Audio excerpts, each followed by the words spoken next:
Good afternoon. Today we're going to talk about professional learning community and our implementation plan. And I'm David Beagle. I'll be discussing the implementation plan with you. First, let's look at the research. Anything that we do in our school, any kind of change that we want to make, it always should be research-based. So the first thing that we want to do is we want to start with the research and discuss what researchers, well-known researchers, have found over the course of the last several years. Three that I'd like to mention are Richard Dufour, Michael Fullen, and Robert Marzano. These are three well-established researchers who have been researching professional learning, the implementation of professional learning, and school change and best practices in school for years. Now, what do they say about schools that are using professional learning communities? Well, what they say is they're the best schools.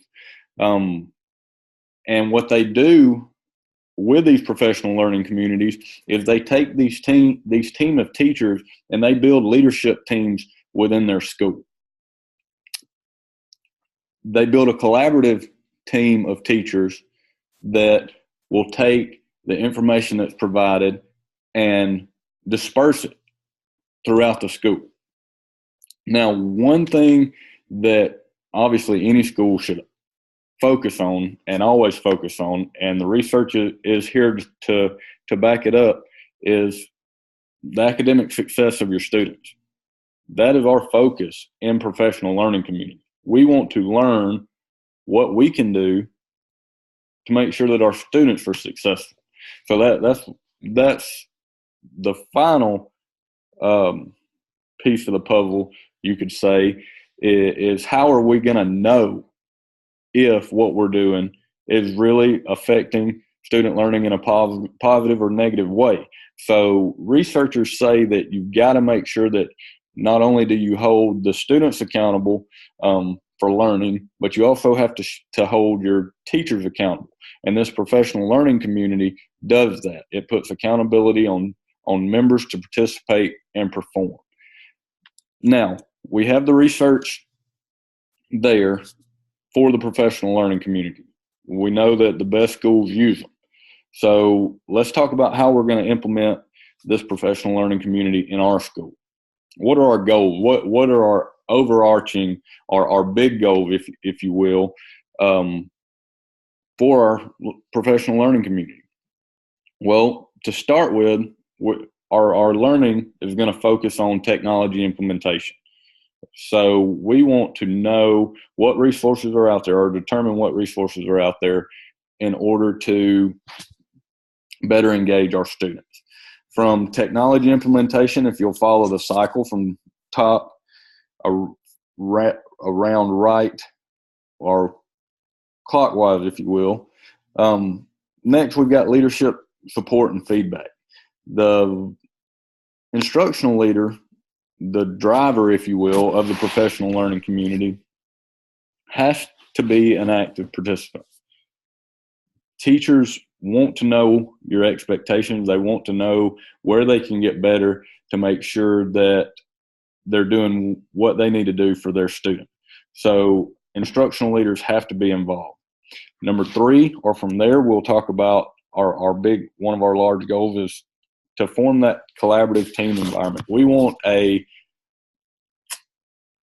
non-restrictive environment, if you will, or stress-free, open environment to work together, express ideas and practices, and bond, build a relationship. We talk about relationship building with students. Well, we need to build relationships with colleagues. From there, we move to student engagement and academic success, obviously. If we engage our students and we focus, as we should, on our standards, then the final piece of the puzzle for our professional learning community should be academic success. And one thing that I want to make note of is this cycle. There's a reason that I put this revolving cycle into this presentation, is because these professional learning communities, they should evolve as your school evolves. They should change. Your goals should change. This is our goal. These are our goals for this specific professional learning community.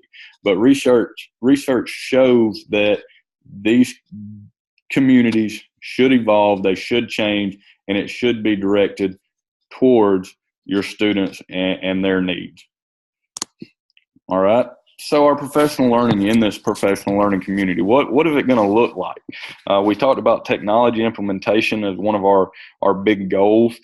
How are we going to do that? So to begin with our instructional leader, we said teachers want feedback. They want support. They want the instructional leader to be involved.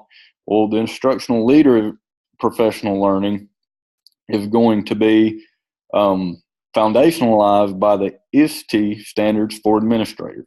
ISTE is the International Society for Technology and Education, and there are 5 different standards for the administrators. Visionary leadership, digital citizenship, systematic improvement, professional practice, and digital age learning.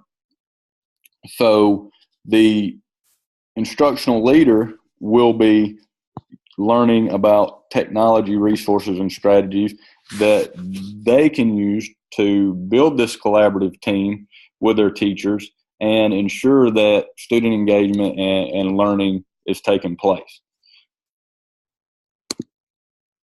And our teachers will be looking at the ISTE standards for educators. There are 7 standards. These are newly revised standards. And the technology implementation learning strategies will be directly associated with these 7 standards.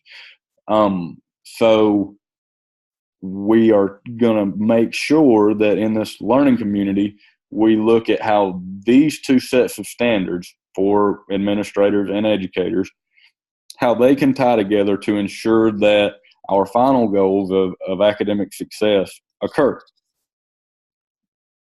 So from professional learning, let's look at our accountability aspect. How are we going to know if students are learning, if teachers are learning, if growth is taking place?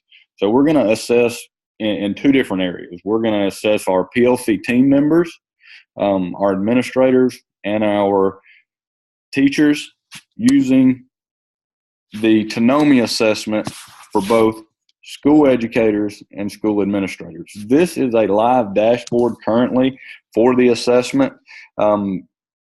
If you notice, it says here you have a personalized skills and learning dashboard to provide a common language around learning and teaching in the digital age. So this assessment focuses on what these teachers are doing in their classroom today and what the administrators are doing in their classroom today. So we will be able to use baseline data, a pre-assessment prior to PLC implementation, and a post-assessment to see if there is any growth over the course of the learning community. Now, from our teachers to our students, how are we going to know if our students are growing? We're going to use an assessment tool called the CWRA Plus. It's the College and Work Readiness Assessment. It is a 60 to 90-minute assessment. It varies depending on your student. It will time out at 90 minutes, so your students have an hour and a half to work on it, and it will really assess critical thinking skills, reading comprehension skills. In the state of Alabama, the ACT is your standard, if you will, for college work and readiness assessment. So if you're familiar with the ACT, then it is